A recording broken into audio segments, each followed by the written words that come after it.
Magandang umaga, Philippine Air Force. Narito na po ang magiging lagay na panahon ngayong araw ng Sunday, June 21, 2026. Base po sa ating synoptic situation, yung binabantayan nating bagyo na nasa labas ng Philippine Area of Responsibility ay pumasok nung kagabi ng alas 10 sa ating bansa. At ito'y may locally named na Francisco.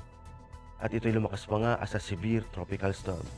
Kaninang alas 4, si Severe Tropical Storm Francisco ay huling namataan sa layo ng 1,315 kilometers east of southeastern Luzon. Ito ay may taglay na lakas ng hangin na umaabot sa 100 kilometers per hour at meron namang pagbugso ng 125 kilometers per hour.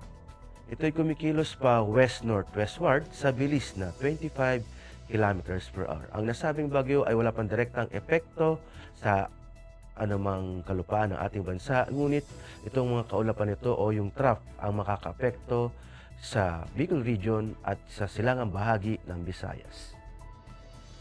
Samantala, southwest monsoon naman ang makakaapekto sa Palawan, sa nalabing bahagi ng Visayas at sa buong Mindanao. Mga localized thunderstorms ang makakaapekto sa buong Luzon.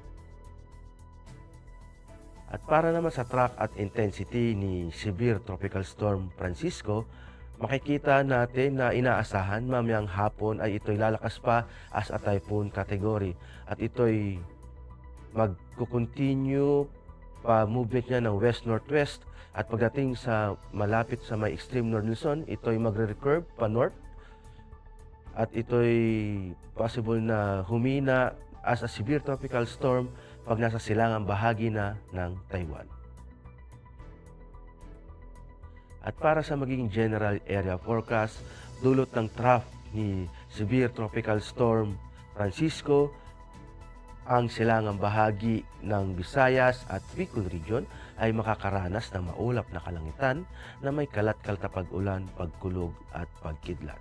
Sa Palawan at sa labing bahagi ng Visayas, dulot ng southwest monsoon ay makakaranas din ng maulap na kalangitan na may kalat-kaltapag ulan, pagkidlat at pagkulog. Sa Metro Manila at sa labing bahagi ng Luzon, magiging bahagyang maulap hanggang sa maulap na papawirin na may pulo-pulong pagulan, pagkidlat at pagkulog, dulot yan ng mga localized thunderstorms.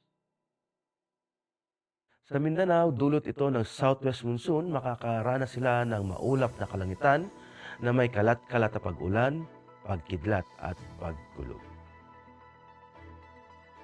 At para naman sa impact to flight operations, dulot nga ng trough ni Severe Tropical Storm Francisco sa Bicol region at sa silangang bahagi ng Visayas. Ang main hazard dito is yung convergence of moist air causing widespread cloudiness and rain. Ang impact nito sa rotary ay reduced visibility and light to moderate turbulence, may restrict low-level operations. Sa fixed wing naman, expect IFR conditions during approach and descent, turbulence and rain may cause of delays. Sa Mindanao at sa labing bahagi ng Visayas at Palawan, dulot ng southwest monsoon, ang main hazard nito ay yung moist southwesterly flow producing rain and gusty surface winds.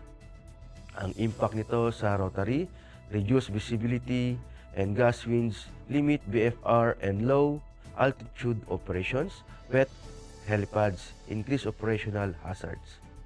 Sa fixed wing naman, operations may experience delays or cancellation due to low ceiling, turbulence and wet runways condition. Dulot ng localized thunderstorms sa Metro Manila at sa labing bahagi ng Luzon. Ang main hazard dito yung after convective development producing gust, fronts, and heavy rains. Ang impact nito sa rotary, downburst, strong gust, and reduced visibility pose significant hazard, avoid flight in cumulonimbus activities. Sa fixed wing naman, severe turbulence and wind shear likely during arrival or departure phases. Aircraft may experience temporarily delay or required to diversion. At para naman sa astronomical information, ang araw ay sumikat kaninang 05:28 AM at lulubog naman mamayang 06:28 PM. Sa ating moon illumination, meron tayong 46%. At para manatiling updated sa lagay at pagtayo ng panahon, i-follow lamang ang Air Force Weather Center sa mga social media accounts.